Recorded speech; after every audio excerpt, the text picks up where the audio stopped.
नमस्कार, मैं हूं राजश्री शर्मा। दिन भर की खबरों में सबसे पहले नजर डालते हैं आज के मुख्य समाचारों पर। जगह जगह चल रहे निर्माण कार्यों से बिगड़ी ट्रैफिक व्यवस्था। सतीपुरा में ओवरब्रिज संगरिया रोड पर सीवरेज बिछाने का चल रहा कार्य। पुराने प्रकरण निस्तारण के निर्देश। एसपी ने आईओ के साथ की क्राइम मीटिंग। एमनेस्टी योजना में ई रवाना चालानों के निस्तारण का लाभ 31 दिसंबर तक। एक मुश्त 1 लाख रुपए जमा करवाने पर पूरे चालानों से माफी। कामकाज छोड़ खेलों में दिखाया दमखम। जिला स्तरीय शिक्षा विभागीय मंत्रालय कर्मचारी खेलकूद एवं सांस्कृतिक प्रतियोगिता शुरू। और अब समाचार विस्तार से। जंक्शन शहर व आसपास के क्षेत्र में चल रहे निर्माण कार्यों से शहर की यातायात व्यवस्था बिगड़ चुकी है। सतीपुरा में कई सालों से प्रगतिरत ओवरब्रिज के निर्माण कार्य की धीमी गति लोगों के लिए जी का जंजाल बनी हुई है। इसके चलते सतीपुरा के चारों तरफ के रास्ते पिछले करीब 2 माह से बंद पड़े हैं। इसके चलते ट्रैफिक डाइवर्ट करने से शहर पर ट्रैफिक का एकाएक दबाव बढ़ गया। रही सही कसर संगरिया रोड पर चल रहे सीवरेज लाइन बिछाने के कार्य ने पूरी कर दी। सीवरेज बिछाने के कार्य के चलते संगरी रोड पर चूना फाटक तक एक साइड का रास्ता बंद पड़ा है। यही नहीं, संगरी रोड से जगज्वाला सिंह वाला मार्ग की तरफ जाने वाली सड़क भी जर्जर हो चुकी है। इस रोड पर भी सड़क बनाने की मांग यहाँ के बाशिंदों की ओर से की जा रही है। इसी बीच एनएच की ओर से कैंचिया से हनुमानगढ़ तक प्रस्तावित हाईवे निकालने के लिए गुरुवार से ग्रेफ चौराहे पर जेसीबी से सड़क की खुदाई का कार्य शुरू कर दिया गया।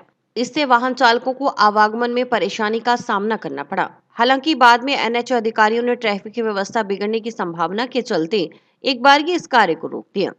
पूर्व पार्षद विकास रांगेरा ने बताया कि संगरिया रोड स्थित गांव सतीपुरा में निर्माणाधीन ओवरब्रिज का कार्य पिछले कई सालों से धीमी गति से चल रहा है। ओवरब्रिज कार्य को गति देने के लिए प्रशासन की ओर से निर्माण स्थल के चारों तरफ का रास्ता बंद कर दिया गया है, लेकिन बावजूद इसके अब भी निर्माण कार्य की गति धीमी है और यातायात बाधित हो रहा है।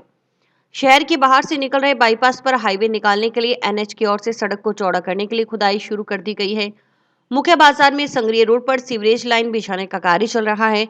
जगह जगह चल रहे निर्माण कार्यों से शहरी और आम नागरिक यातायात को लेकर परेशान हो रहे हैं। उन्होंने जिला प्रशासन से मांग की कि इस संबंध में संज्ञान लेकर एनएच हाईवे का काम एक बारगी बंद करवाया जाए ताकि यातायात व्यवस्था सुदृढ़ रह सके। शहर के अंदर जिस प्रकार से आप देख रहे हैं यातायात व्यवस्था को देखते हुए संगरिया रोड पे सतीपुरा जो ब्रिज बन रहा है, तो काफी सालों से उसका काम मतलब बहुत ही धीमी गति से चल रहा है। प्रशासन ने चारों तरफ से उसे बंद करके और काम को गति देने का प्रयास किया है, पर वो गति भी नहीं आ पाई है और यातायात भी बाधित हो रहा है। और इसके साथ साथ कुछ निकलने के रास्ते जो थे, जो हमारा ये बाईपास था, वहाँ से निकलने का रास्ता था, वहाँ एनएच जो है हाईवे अपना, उसको चौड़ीकरण के लिए वहाँ भी खुदाई चल रही है। मेन मार्केट में हम जाते हैं तो वहाँ भी खुदाई चल रही है, सीवरेज डल रहा है। वहीं एनएच के सहायक अभियंता अंकित कुमार ने बताया कि बाईपास पर हाईवे का निर्माण किया जाना है। प्लान दिया गया है कि पहले साइड की अप्रोच रोड बना दी जाए। अगर अप्रोच रोड नहीं बनानी तो पहले ट्रैफिक क्लियर किया जाए। इस प्रकार एक बारगी खुदाई का कार्य बंद करवा रास्ता क्लियर कर दिया गया है। उन्होंने बताया कि सड़क चौड़ाईकरण का यह कार्य कैंचिया हनुमानगढ़ हाईवे में शामिल है। नवा फाटक से लेकर जंडावाली पक्का सारना गोलवाला होते हुए कैंचिया तक सड़क चौड़ी होगी। ग्रेफ चौराहा एक्सीडेंट पॉइंट के रूप में चिन्हित है। ग्रेफ चौराहे पर अंडरपास बनाया जाएगा। यह प्रोजेक्ट 224 करोड़ रुपए की लागत का है। करीब 2 माह से अन्य जगहों पर काम चल रहा है। नगर परिषद हनुमानगढ़ में एडीएम को प्रशासक लगाया गया। नगर परिषद के तहत चल रहे निर्माण कार्यों का एडीएम ने टीम के साथ जायजा लिया। उन्होंने बताया कि सॉलिड वेस्ट, टाउन हॉल सहित सीवरेज कार्यों का जायजा लिया गया है। एडीएम ने चक ज्वाला सिंह वाला रोड का भी जायजा लिया, जहां नगर परिषद के अधीन होने वाला निर्माण जल्द ही करवाया जाएगा।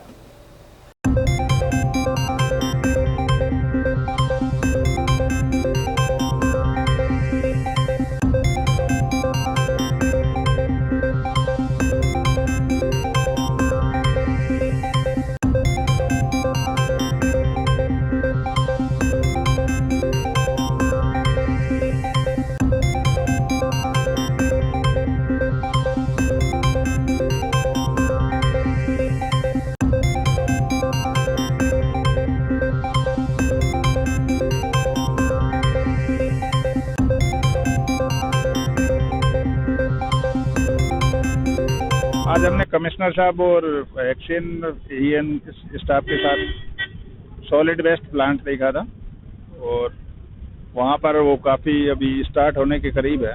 हमने उनको कहा है कि दिसंबर के महीने में ही चालू करें, लेकिन ये हमें उम्मीद है कि जनवरी की फर्स्ट वीक में ज़रूर चालू हो जाएगा और हनुमानगढ़ को एक बड़ी निजात मिलेगी। दूसरा, हमने यहाँ पर जो टाउन हॉल या ऑडिटोरियम बन रहा है वो भी देखा, तो उसमें काम काफ़ी तेज़ गति से चल रहा है और उम्मीद है कि हम उसको मार्च के आसपास ऑपरेट कर पाएंगे। उसमें कुछ और जो भी टेक्निकली जो इम्प्रूवमेंट के थे वो हम उसको उस एंगल से भी देखेंगे। इसके बाद हमने एसटीपी का भी देखा, तो वो भी काम काफ़ी तेज़ गति से चल रहा है और ये तीनों प्रोजेक्ट मेरे हिसाब से हनुमानगढ़ की डेवलपमेंट में माइलस्टोन होंगे और हमने इनको प्रायोरिटी पे लिया हुआ है, बहुत जल्दी से करेंगे। अभी हम ये चक ज्वाला सिंह के इस रोड पर आए, इसमें कुछ पेज पीडब्ल्यूडी के टेंडर हुआ है और कुछ अभी ये जो रेस्ट 600 मीटर एरिया है वो नगर परिषद का टेंडर है।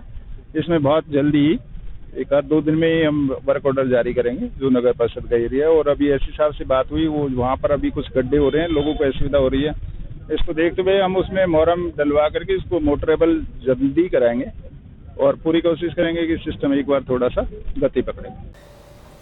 पुलिस अधीक्षक अरशद अली ने गुरुवार को टाउन पुलिस थाना में मुकदमों के जांच अधिकारियों के साथ क्राइम मीटिंग की। मीटिंग में एसपी ने सभी केसों का विश्लेषण किया। 1 साल से अधिक समय से पेंडिंग चल रहे केसों की फाइलें देखकर एसपी ने आईओ को इस साल के अंत तक सभी पुराने प्रकरणों का गुण अवगुण के आधार पर निस्तारण करने के निर्देश दिए। इसके अलावा कमियों की पूर्ति करने के लिए निर्देशित किया। मीटिंग के बाद मीडिया कर्मियों से बात करते हुए एसपी अरशद अली ने बताया कि समग्र रूप से देखा जाए तो टाउन पुलिस थाने में ठीक कार्य चल रहा है। एनडीपीएस की कुछ मुकदमों में पुराने मुलजिमों की गिरफ्तारी शेष है, उनकी गिरफ्तारी के लिए प्रयास करवाए जा रहे हैं। खास तौर पर सप्लायरों को गिरफ्तार करने की कोशिश चल रही है, इसके लिए टीमें भी बनाई गई हैं। एसपी ने एक सवाल के जवाब में कहा कि पिछले वर्षों की तुलना में कानून व्यवस्था काफी ठीक है। चोरी और नकबजनी जैसी वारदातों पर भी रोक लगी है। लगातार पुलिस की ओर से गश्त की जा रही है। गश्त व्यवस्था को और मजबूत किया जाएगा ताकि इस तरह की वारदातें न हो। गश्त को लेकर कोई निर्देश नहीं है? हाँ, गश्त तो बिल्कुल कंटिन्यूस गश्त चल भी रही है और ये शुड बी थैंकफुल। सिटी के लोगों को भी पता होगा कि विगत वर्षों की तुलना में अभी कानून व्यवस्था काफी ठीक है और चोरी और नकबजनी जैसी वारदातों में भी काफी रोक है और लगातार हम गश्त कर रहे हैं और भी इसको स्ट्रॉन्ग करेंगे ताकि इस प्रकार की वारदातें नहीं हो। ट्रैफिक को लेकर समस्या है? हाँ, ट्रैफिक को लेकर हमने एक्स्ट्रा जाब्ता लगाया है और ये समस्या तो एक्चुअली अकेले पुलिस के जिम्मे नहीं हो सकती। जैसे कि अभी आपका पुल का निर्माण हो रहा है, तो पुल का निर्माण होने से 4 तरह के रास्ते बंद हो गए तो उसका लोड बाकी दूसरे रास्तों पे आ गया। तो क्योंकि वो थोड़े दिनों में बन जाएगा, जब तक नहीं बनेगा तो जब तक शहर को थोड़ी परेशानी होगी, बन जाने के बाद सुविधाएं भी मिलेगी। इस वजह से थोड़ी समस्या आ रही है। बाकी उसको निपटने के लिए मैंने एक्स्ट्रा 20 आदमी भी पुलिस लाइन से ट्रैफिक के लिए दिए, उसको मैनेज कर रहे हैं। अभी 15 हज़ार की डेली बच्चे जो है तो शहर में रहे हैं, एग्जाम भी दिलाई है, फिर भी कहीं ट्रैफिक की जाम या इसकी वजह से एग्जाम से वंचित रह गया हो, ऐसा कहीं कोई उदाहरण नहीं है। तो इसलिए ट्रैफिक की समस्या तो है लेकिन मैनेजेबल है, अंडर कंट्रोल। टाउन में दशहरा ग्राउंड है, वहाँ पे काफी समस्या आ रही है, वहाँ पे रात को नशा करते हैं, 1-2 डेथ भी हो चुकी है, इसको लेकर कोई निर्देश? हाँ, इस प्रकार के हम कर रहे हैं और शीघ्र ही हम जो है इसको पूरी सिटी में पूरा ड्राइव भी चलाए हैं। इस प्रकार की सुनसान जगह है और अबेंडन प्लेसेस है जहाँ को नशे की शिकायत आती है, उनमें हम बिल्कुल कार्रवाई कराएंगे। कल एटीएम वाले मामले में कोई अपडेट? हाँ, एटीएम वाले मामले में संदिग्ध हमको राउंड अप भी कर लिया, मुकदमा दर्ज हो गया और ऑलमोस्ट वर्कआउट है।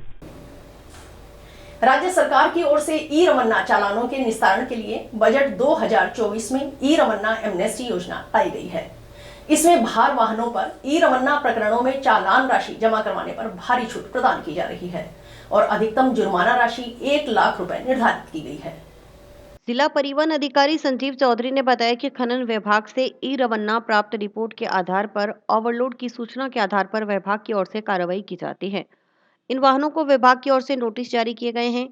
फेरों के हिसाब से चालान की राशि अधिक होने पर भी राज्य सरकार की ओर से 1 लाख एक मुश्त राशि पर चालानों से माफी है।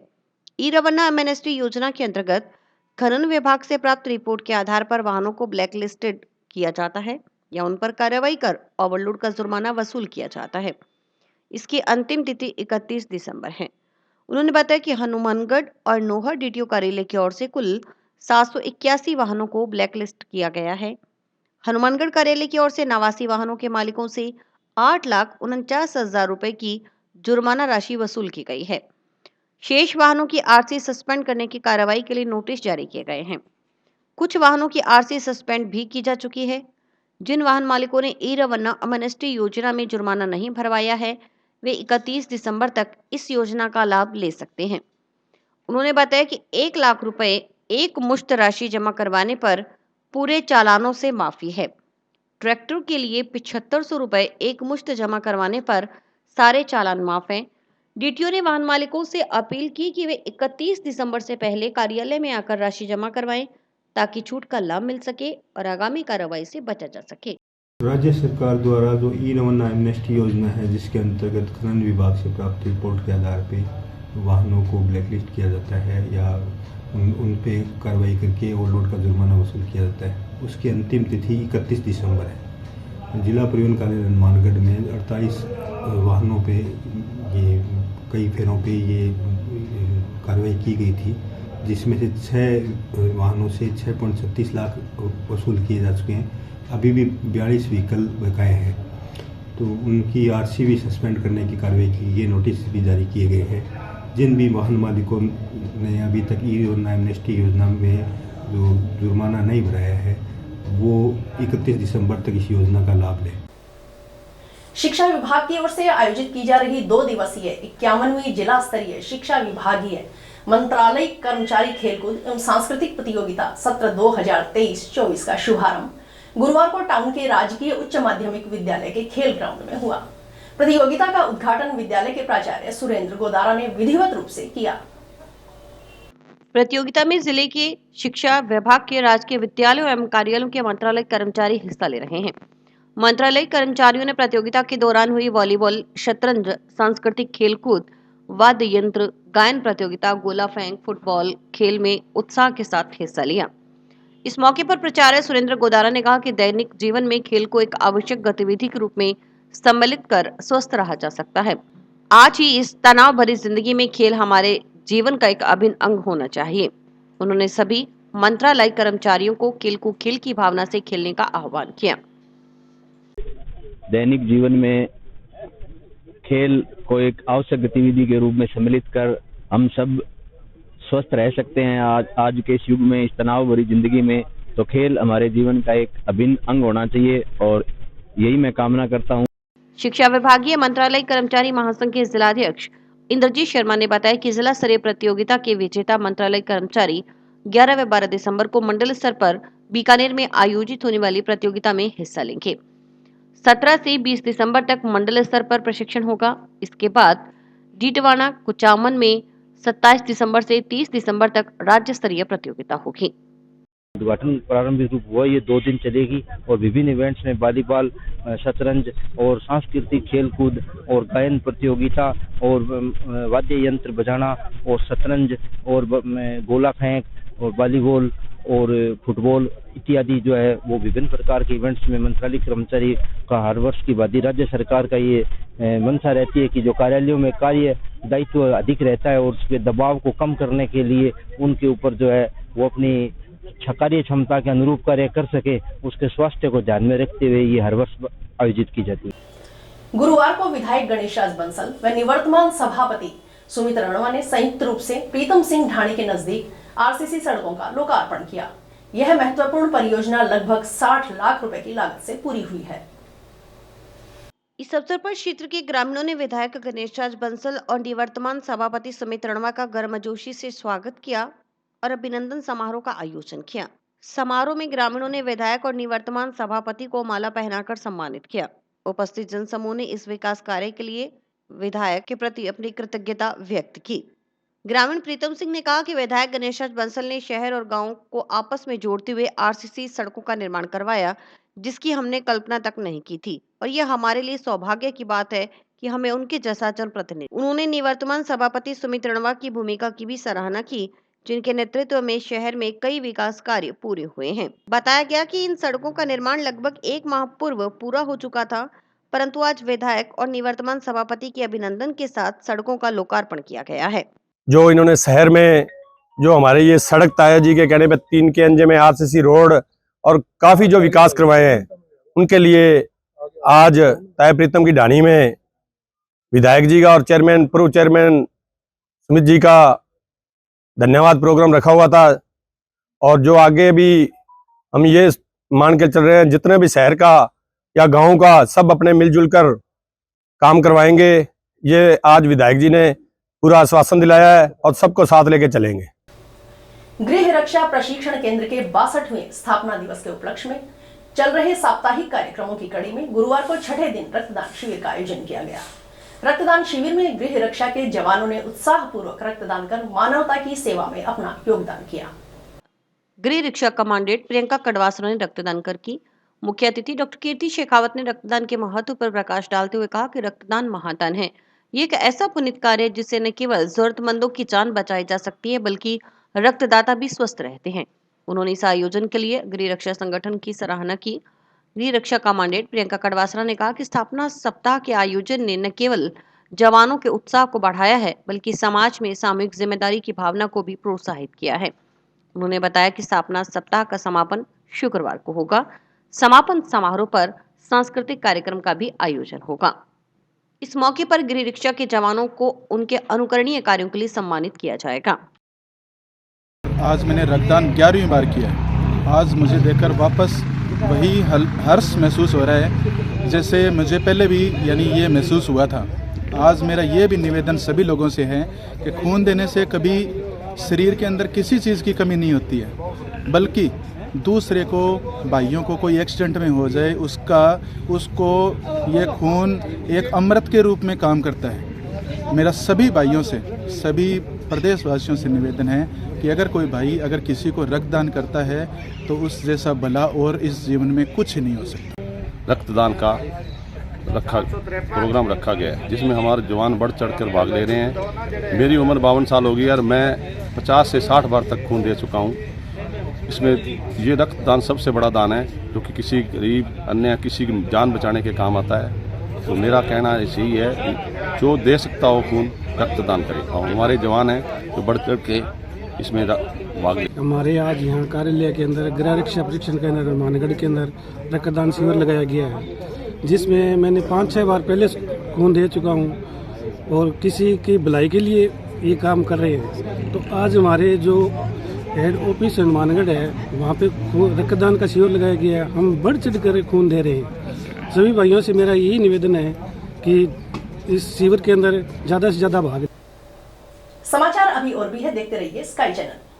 नमस्कार दोस्तों, मैं डॉक्टर निधि डोमेवाले फोकस नागपाल आई हॉस्पिटल से जो 40 साल से आँखों की बहुत अच्छी सर्विस दे रहा है। आपको ये बताते हुए मुझे खुशी हो रही है कि अब चश्मा निकालने का ऑपरेशन जो लेज़र द्वारा किया जाता है जिसे लेसिक कहते हैं वो यहाँ पर शुरू हो चुका है। लेसिक यानी लेज़र द्वारा आपके आँख का चश्मे का नंबर हटाया जाता है।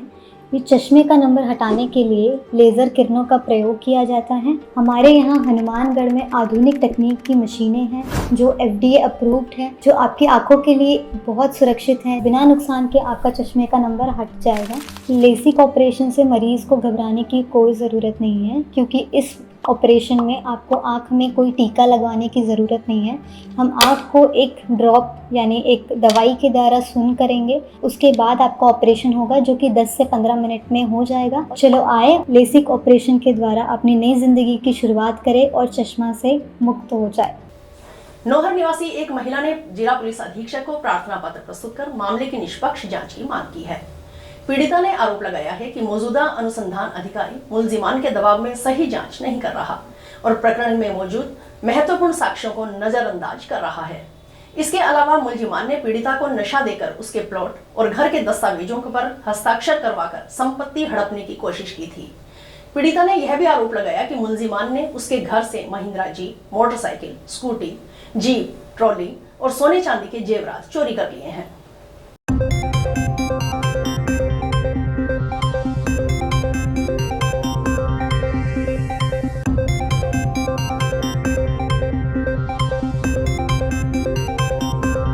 मेरे पति के खिलाफ क्या कहते हैं SP ऑफिस में आई हुई हूँ क्योंकि मेरे पति ने अपनी पहली शादी छुपाकर मेरे साथ दूसरी शादी करी और उसके 5 बच्चे थे। मैं सरकारी जॉब में कार्य करती थी। उस जो मेरी अचल संपत्ति थी उसने क्या कहे कोरे कागज पे साइन कराकर अपने नाम कर ली है, और साधन है जो भी अपने नाम का उसका बेटा है, और वो दोनों मिलकर मुझे मारने की धमकी देते हैं और मुझे मेरी जान का खतरा है। मैं नौर थाने में भी रिपोर्ट लिखाई पर उन्होंने मेरी कोई सुनवाई नहीं करी है। पूछती तो कहते हैं तफ्तीश चल रही है, तफ्तीश चल रही है। अब मैं मजबूर होकर एसपी ऑफिस में आई हूँ और यहाँ मैंने एसपी को गुहार लगाई है। तो उन्होंने कहा काम हो जाएगा, पर मेरा काम नहीं हो रहा, और यदि नहीं होगा तो मैं धरना रखूंगी, नौर भी रख सकती हूँ और हनुमानगढ़ एसपी साहब के आगे भी रख सकती हूँ धरना। यूरिया उर्वरक का जिले से बाहर अवैध परिगमन कालाबाजारी को रोकने एवं यूरिया उर्वरक की सुचारू वितरण व्यवस्था के लिए जिला स्तर पर संचालित कंट्रोल रूम को यथावत क्रियान्वित करते हुए संयुक्त कृषि निदेशक विस्तार योगेश वर्मा की ओर से अधिकारियों को दिशा निर्देश जारी किए गए हैं। संयुक्त निदेशक कृषि विस्तार योगेश वर्मा ने बताया कि जिले में दिसंबर एवं जनवरी माह में रबी फसलों मुख्य रूप से गेहूं फसल में प्रथम सिंचाई के दौरान यूरिया उर्वरक की अत्यधिक मांग रहेगी। कृषि आयुक्तालय से यूरिया उर्वरक की लगातार आपूर्ति की जा रही है। रबी सीजन में अभी गेहूं फसल में प्रथम सिंचाई का कार्य शुरू हो चुका है, जिसमें यूरिया की काफी आवश्यकता रहेगी। कृषि आयुक्तालय स्तर से लगातार यूरिया उर्वरक की आपूर्ति की जा रही है। यूरिया उर्वरक की कालाबाजारी या अवैध परिगमन को रोकने के लिए श्रीमान आयुक्त महोदय कृषि एवं श्रीमान जिला कलेक्टर महोदय के निर्देशों की पालना में श्रीमान संयुक्त निदेशक महोदय कृषि श्री योगेश कुमार जी वर्मा ने प्रत्येक मंडी में एक इंस्पेक्टर की ड्यूटी लगाई है। उनको मंडी प्रभारी बनाया गया है। उनके साथ सहायक कृषि अधिकारी एवं कृषि पर्यवेक्षक स्तर के का स्टाफ लगाया गया है ताकि सतत निगरानी रह सके। इसके साथ साथ सीमावर्ती राज्यों एवं सीमावर्ती जिलों के जो मंडी है वहाँ पे नाके लगाए जाने प्रस्तावित है ताकि राज्य जिले से बाहर कहीं यूरिया का अवैध परिगमन न हो एवं किसानों को सुचारू रूप से उर्वरकों की व्यवस्था बनी रही। इसके साथ साथ जिन अधिकारियों एवं कर्मचारियों की जो मंडी में ड्यूटी लगी है वो प्रत्येक आदान विक्रेता फर्म पर नियमित रूप से प्रभावी मॉनिटरिंग करेंगे, उर्वरकों का भौतिक सत्यापन की रिपोर्ट लेंगे, वास्तविक स्टॉक एवं पीओस में दर्शाएदार स्टॉक का मिलान करेंगे। और श्रीमान शिव निदेशक महोदय ने निर्देश जारी किए हैं कि जहाँ भी कहीं पीओस मशीन या वास्तविक उर्वरक की जो अंतर पाया जाता है किसी भी आधार विक्रेता के पास, तो आवश्यक कार्रवाई के प्रस्ताव भिजवाए जाएंगे। उस पर श्रीमान शिव निदेशक महोदय ने अनुशासन कार्रवाई के लिए निर्देश जारी किए। जैसा कि अपने पीछे डीएपी के उर्वरक के समय बिजाई के समय डीएपी उर्वरक की आवश्यकता थी, उस दौरान एक बार अस्थायी तौर पे कुछ मंडियों में किल्लत महसूस हुई थी। तो इसमें ये रहा कि भाई कहीं जिले से बाहर कोई दूसरे जिले में डीएपी उर्वरक का परिगमन न हो, तो उस दौरान भी इसी तरह से अधिकारियों की ड्यूटी लगाई गई थी। तो अभी समय रहते ही ये प्रयास किए जा रहे हैं कि जिले से बाहर कहीं यूरिया उर्वरक नहीं जाए, क्योंकि प्रत्येक जिले में जिले की आवश्यकता अनुसार यूरिया उर्वरक का आवंटन होता है। बांग्लादेश में हिंदू समाज के साथ हो रही उत्पीड़न की घटनाओं पर रोक लगाने की मांग के संबंध में विश्व हिंदू परिषद व बजरंग दल के कार्यकर्ताओं ने गुरुवार को राष्ट्रपति के नाम जिला कलेक्टर कानाराम को ज्ञापन सौंपा। परिषद के एडवोकेट प्रताप सिंह शेखावत ने कहा कि बांग्लादेश में शेख हसीना सरकार के तख्ता पलट के बाद सत्तारूढ़ हुई सरकार के बाद से बांग्लादेश में रह रहे अल्पसंख्यकों के साथ अन्याय हो रहा है।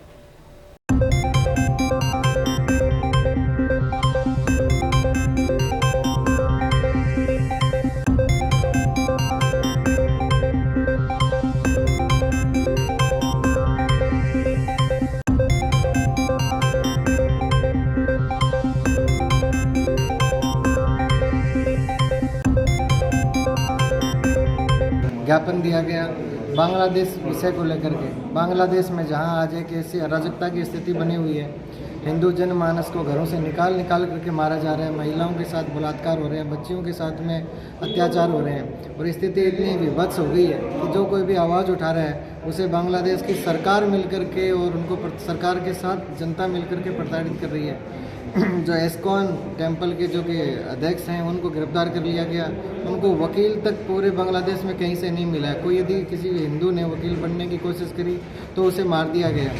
दूसरी तरफ हिंदुस्तान में कसाब तक को एक सरकार की तरफ से वकील उपलब्ध करवाया गया था और वहाँ एक हिंदू संत को वकील भी नहीं मिल पा रहा है।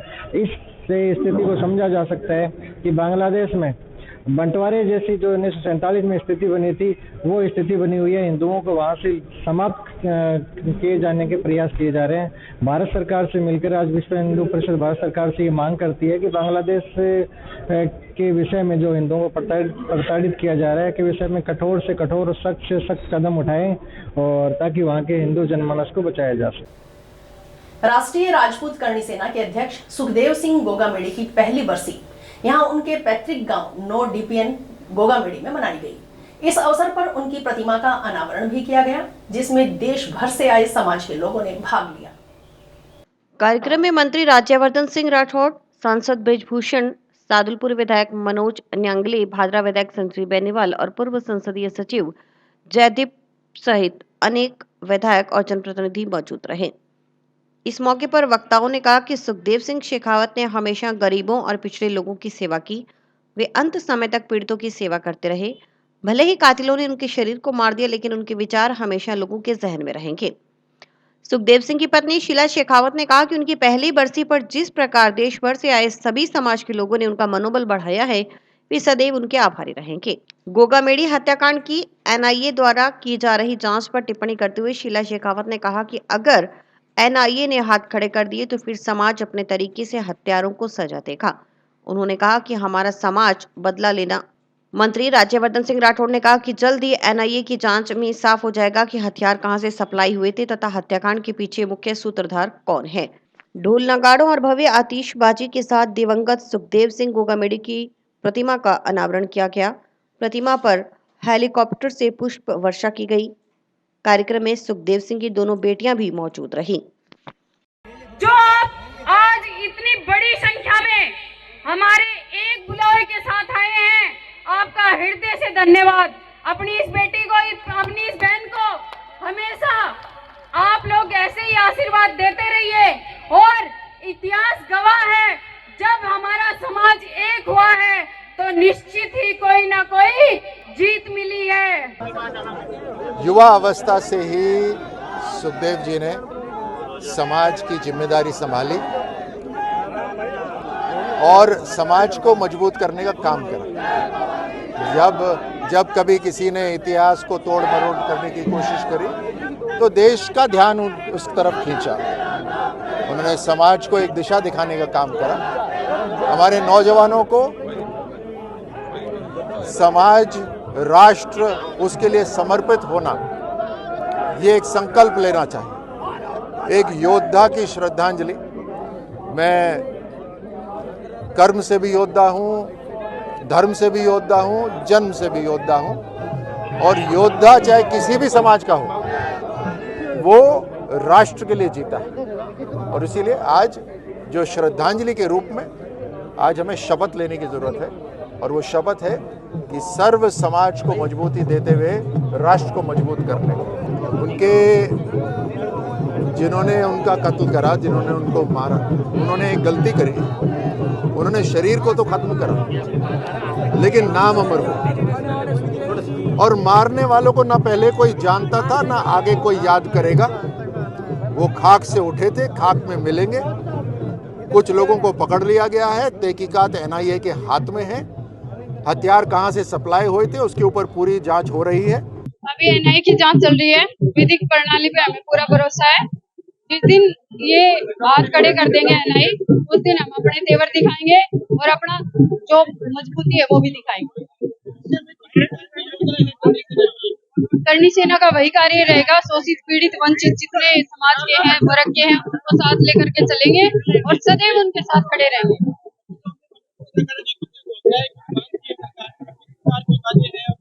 वो मांगे आप पम्फलेट ले लेना, आपको देंगे। वो लिखित में है, आपको देंगे।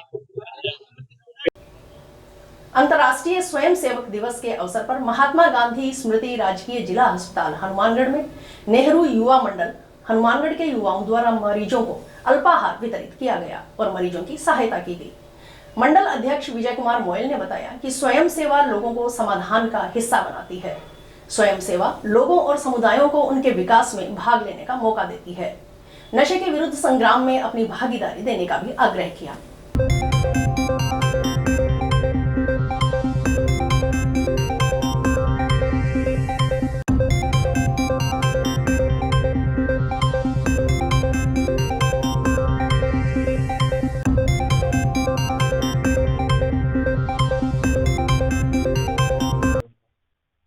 आज 5 दिसंबर को राजकीय जिला अस्पताल में नेहरू युवा मंडल की तरफ से अंतर्राष्ट्रीय स्वयंसेवक दिवस पे अल्पाहार वितरण किया गया मरीजों को और मरीजों की सहायता की गई। साथ ही नशे के विरुद्ध जो कार्यक्रम हनुमानगढ़ में चल रहा है उसकी मुहिम को आगे बढ़ाया गया और में युवा साथियों ने भी हमारा काफ़ी योगदान दिया। वहाँ उपस्थित स्वयंसेवकों ने भी हमारा सहयोग किया। और इसी के साथ समाचार समाप्त हुए। रोजाना देखते रहिए समाचार। नमस्कार।